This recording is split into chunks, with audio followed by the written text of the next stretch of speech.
लाख करोड़ों करोड़ भ्रष्टाचार, अत्याचार, रिश्वतखोर, चुगलखोर और देशद्रोही के बीच में रहकर भी उनसे लड़ते हुए और आडंबर व पाखंड व पागलपन और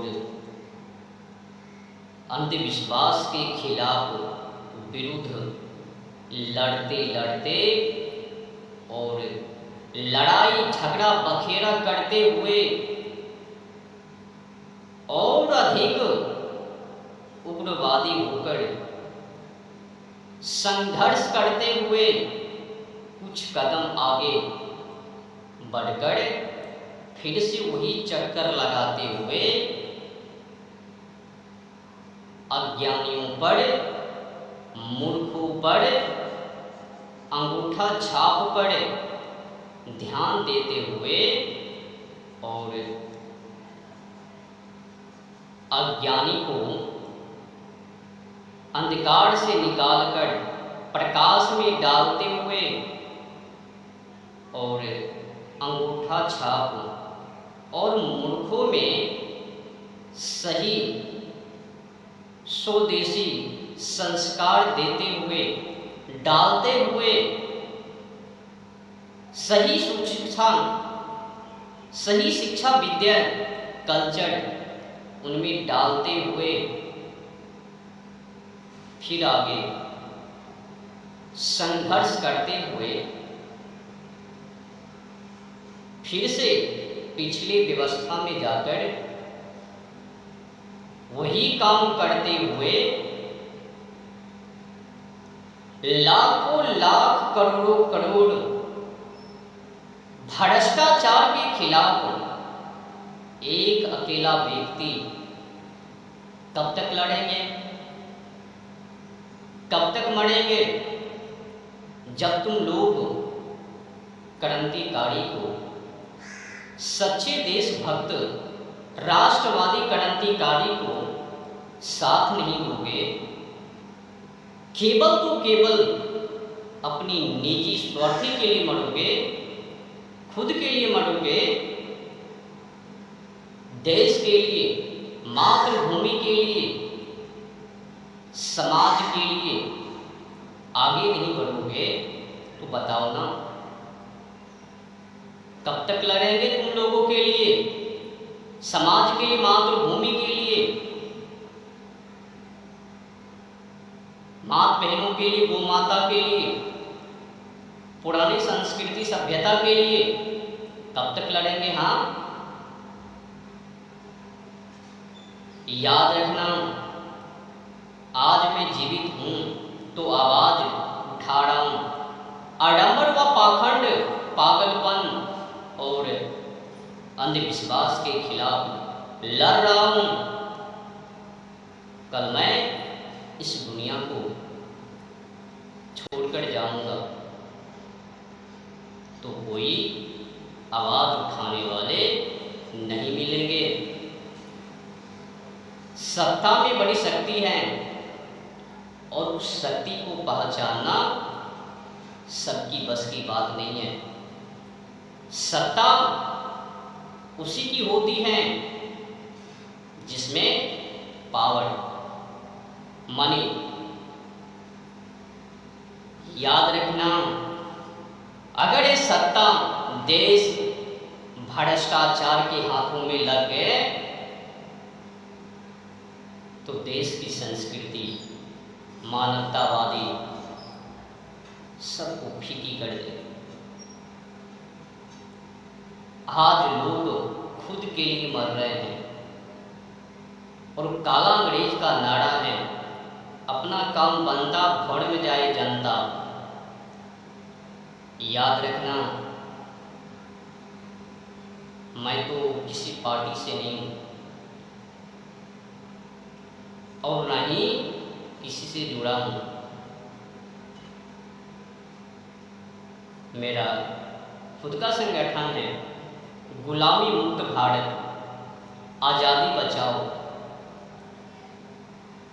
इस देश को गुलामी की जर्जरों से छुड़ाऊं। याद रखना, जिस देश में जी रहे हो, इस देश की क्या हालात हैं आपको पता है? कभी भी पलटवार हो जावे। आज भी भारत निवासी गुलामी में ही जी रहे हैं। व्यवहार को तो देखो, खुद के लिए मर रहे हैं। एक समय में हिंदुओं की एकता आज कहाँ गई? कहाँ है एकता? वो जो एकता देख रहे हो ना, झुंडों का झुंड, केवल बोलने के लिए, करके दिखाने के लिए नहीं। अगर सही माने, अगर हिंदुओं में एकता होता ना, तो इस देश के अंदर गौ माता की हत्या और प्रतिदिन हिंदुओं का धर्म परिवर्तन 10,000 से अधिक, सालों में 5 लाख से अधिक हिंदू माता बहनों को भाला फुसलाकर धर्म परिवर्तन करवाना मुस्लिम युवक के द्वारा, ये सब नहीं होता। खैर की बात है, हिंदू आज सोए हैं और आप लोग जिसे देख रहे हो ना, ये जागे हैं, वो जागे हैं, केवल दिखावा, नौटंकी मात्र। आज तो लाखों लाख करोड़ों करोड़ लोग धर्म के नाम पर धंधा चला रहे हैं, बिजनेस कर रहे हैं, मूर्ति पूजा के पीछे पागल हैं, और उसी पागलपन के कारण ये देश एक बार फिर से बर्बाद हो गया। कई जिला से हिंदू गायब हैं, कई राज्य से हिंदू गायब हैं।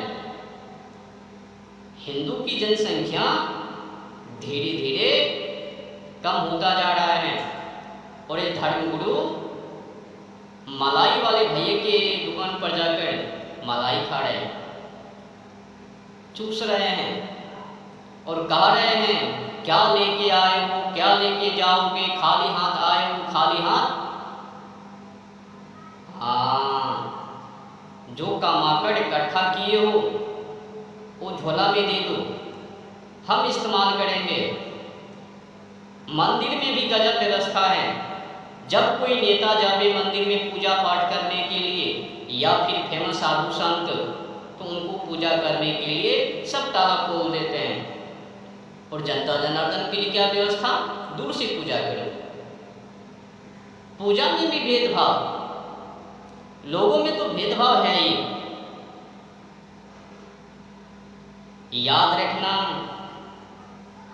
अब तो पता नहीं हिंदुओं के साथ क्या होगे। अगर भूल से भी ना मुस्लिम के हाथ ये देश लग गए, मुस्लिम के हाथ चले गए, तो कुछ ही वर्षों में हिंदू की खात्मा इस देश में निश्चित है। हिंदुओं को पता नहीं है हम किस दिशा की ओर हैं, हम कहाँ पर हैं, इस समय हमारे साथ क्या हो रहा है, हमारे पीछे क्या साजिश और षड्यंत्र मुसलमान रच रहे हैं। हर तरफ से हिंदू अत्याचारों से घिरा है। ईसाई, बौद्ध, जैन, मुसलमान हिंदू को तबाह कर रहे हैं। ईसाई, बौद्ध, मुसलमान हिंदुओं का धर्म परिवर्तन कर रहे हैं, हिंदुओं को बहला फुसला करके, उनको आत्मबल से कमजोर करके अपने में शामिल कर रहे हैं। और ये धर्मगुरु, धर्म के ठेकेदार, पोप जी मंदिर में बैठकर, आश्रम में बैठकर मलाई खा रहे हैं। नाम मात्र से ही मुक्ति है, भगवान प्राप्ति है, ढोंगी पागलपन बातों को समझाकर लोगों को भ्रमित कर अंधकार में डालकर फिर कहता है यही तो है मुक्ति। नाम जाप करो, नाम जाप से ही भगवान की प्राप्ति है, मुक्ति है, मोक्ष है, बाकी तो कुछ है ही नहीं। तुमको समाज को सेवा